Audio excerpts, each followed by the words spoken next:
Okay, we're going to do a little segment here. Now, with the next generation of games, they are, to say the least, expensive. So, I'm basically going to do a rundown of a few games that you can pick up for under $30 each.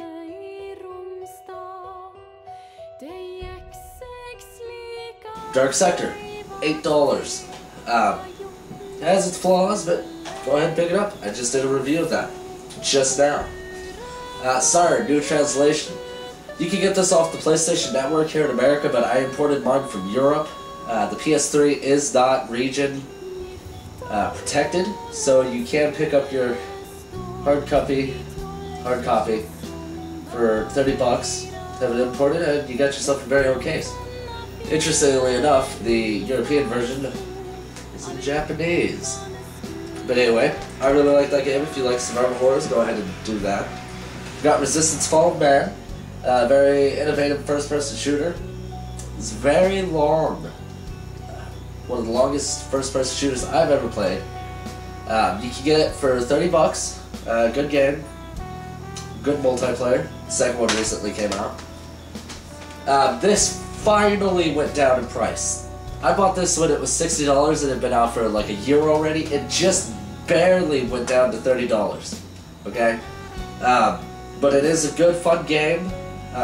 If you liked other Ratchet & Clank games, or you just look for something a little more humorous, joke-oriented, fun gameplay mechanics, platforming, the weapons are cool. If you haven't picked it up, pick it up. Ninja Gaiden, the hardest action-adventure game ever. It's a good game though. It has a classic feel to it. It's like Devil May Cry on steroids.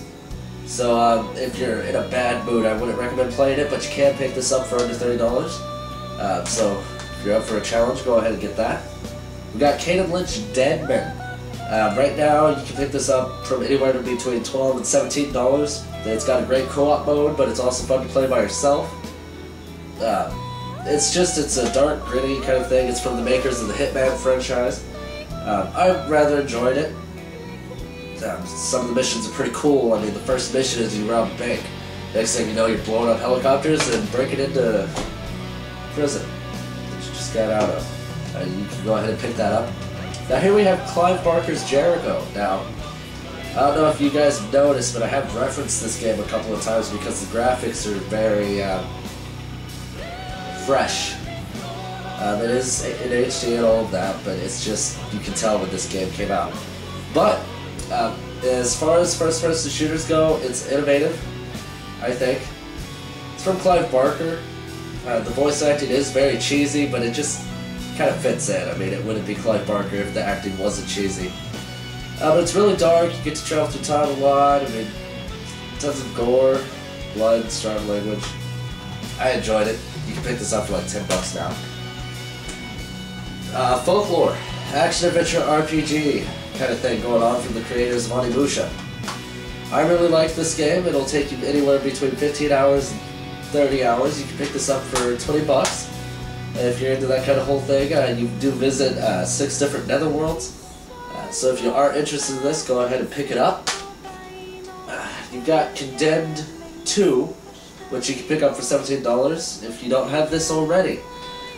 You should. I haven't beat it yet, but so far it's really good in my opinion. I do have some issues with the graphics being a little outdated, but it still looks better than Jericho.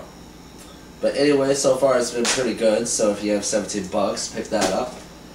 Assassin's Creed you can get from anywhere from $20 to $30. It does get a tad bit repetitive at sometimes, but overall it's a pretty good, cool video gaming experience. Definitely look forward to the sequel, but we'll take a look at that. BioShock. This is a great game. First-person shooters are my least favorite genre, and this game actually made me forget that it was a first-person shooter. Very unique, very creative, very imaginative.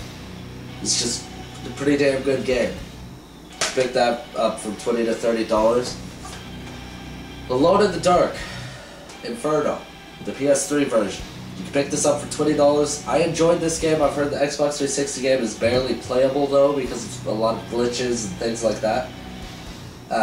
But the PS3 version I enjoyed. It's got that survival horror feel to it if you're into that sort of thing. I know I am.